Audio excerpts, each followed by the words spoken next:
Qəhvə nələrə qadirdir?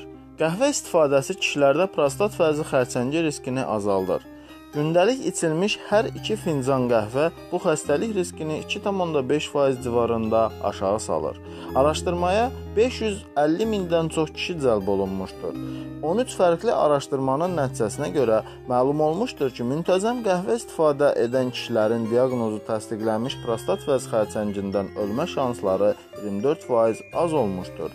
Elm adamlarının fikrinə görə qəhvədə olan kafestop və Kaxveol adlı birləşmələrin hesabına prostat vəzidə xərçəng hüceyrələrinin inkişafı ləngiyir.